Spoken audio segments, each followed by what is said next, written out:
Morning, folks. Thanks for coming by. Today, as you know, I guess from the title, this is going to be a video about Headspace or reloaded cartridges and why we need to know about that. So first thing I want to do is start off by taking some measurements of the three cases I have here in front of me, which is on the left is a Hornady modified case, which is a tool used to get an overall length measurement of a specific cartridge and bullet combination that we want to use. And this one in the middle here is a fired case, which came out of the gun that I'm reloading for. And the one on the right, this is a full-length resized case that is just come from the die.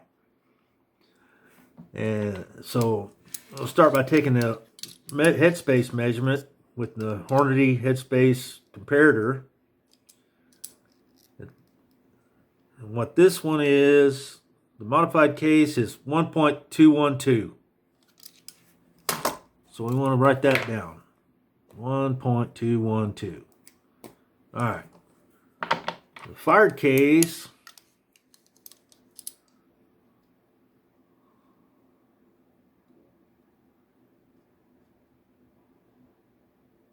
uh, 1.214 and a half, 1.214 and a half.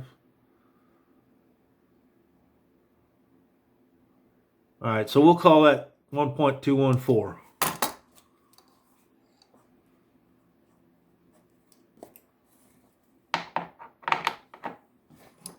Our full-length resized case .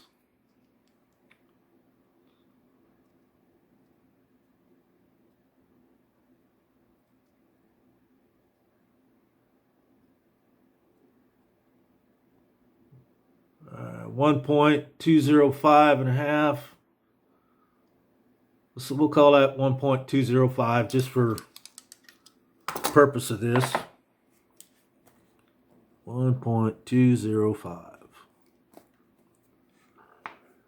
right, so our modified case is 1.212. Our fired case is 1.214, which those numbers are very close. That's good.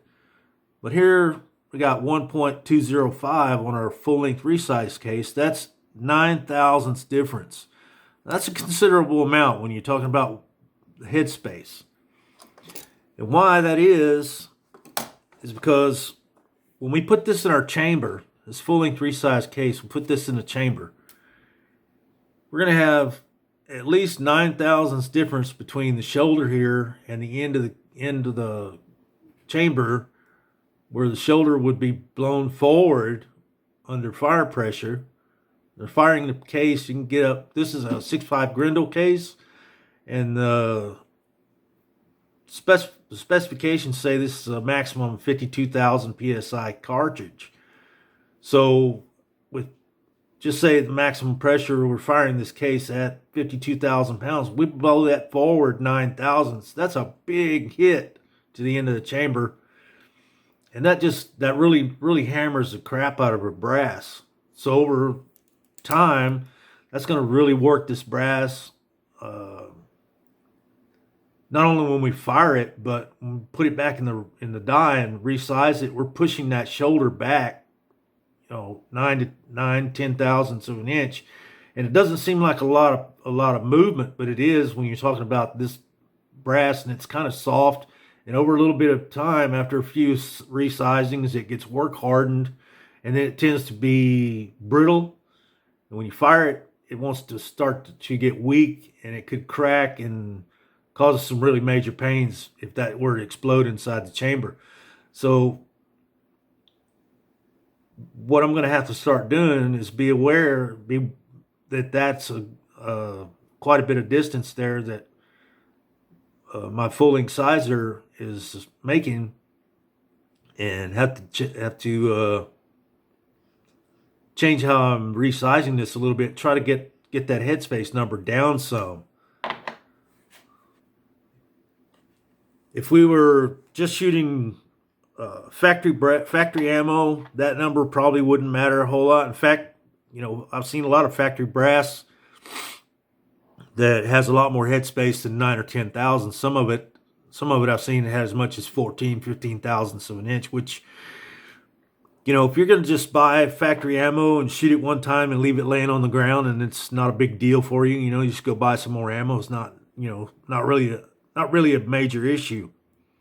Now, if you're firing it in an old gun where, you know, you may have some issues there, the chamber might not be as strong as it used to be, and you've got a lot of headspace between the cartridge and the end of the chamber, that might create some problems for you. You know, it could maybe, you know, could maybe end up splitting the chamber. You know, it could go that bad. But anyway, as far as reloading goes, if we want to reuse this brass number of times, the least we can have in that headspace number, the less time, the less work, and the less damage it may be causing, stretching of that brass and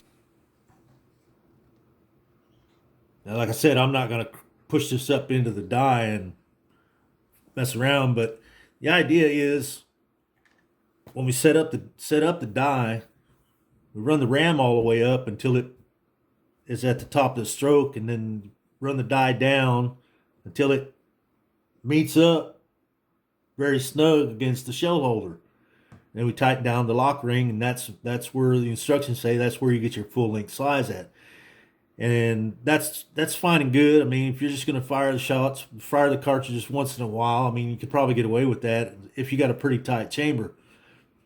But with 9 or 10 thousandths of headspace between there, you're going to wear out that cartridge pretty fast. And we want to use this as many times as we can, you know, get the life out of it, because, you know, let's face it, hey, buying new brass every time you want to fire some new bullets can get expensive. And if you're going to do it that way, you may as well just buy factory ammo, and that kind of defeats the purpose of why we want to reload. We want to be able to load our own ammo the way we want to and reuse the cases, so it's a little bit cheaper to do that.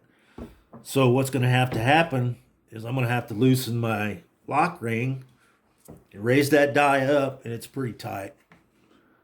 But anyway, I'm not going to go through all that. You probably know all about raising and lowering the die and setup and all that. So we'd have to release the lock ring.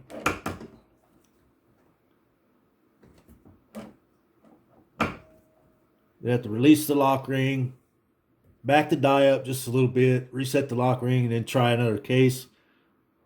You know, try the case until we have resized it enough to where it's at the headspace number that we want. And generally speaking, that's about 2 to 3 thousandths, if you can make that function properly in your gun. And I'm shooting an AR, so sometimes it's a little bit more finicky to get ammo to run in an AR properly if it's not completely resized down here on the body. If you can have a good headspace number here, 2 3 thousandths, that may go in the chamber, but it may be really tight down here around the bottom. So setup is pretty critical, and sometimes you may have to compromise between getting the best headspace and then also being able to get the case to go in and out of the chamber without getting stuck. So there's some things we have to deal with. But anyway, I just wanted to talk about some of those things today and sort of give you an idea that headspace is a pretty important thing when you're reloading. But that's about all I have today. I appreciate you sticking by if you stayed by here all the way to the end.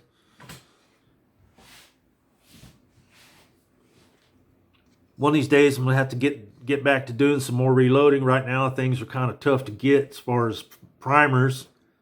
I'm not doing any reloading right now because I'm saving primers that I have. Just, you know, it's just been a kind of a rough time for us. We haven't been able to get primers in a few months that I know about.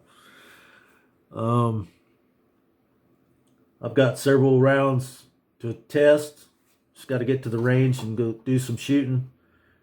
And probably in a couple of weeks, we've been putting it off for a while. Probably in a couple of weeks, I'll get to go to the range again and shoot up some of that test ammo. And I've got some other videos that are going to come out that are going to be part of that. I've just been kind of waiting to put together some range footage and some targets so that, you know, you can see that I'm not just loading ammo and telling you a bunch of crud. Anyway, I hope y'all have a really great day. Come back and join me again on the next round. Be sure and subscribe if you can. Press the like button, all that good stuff.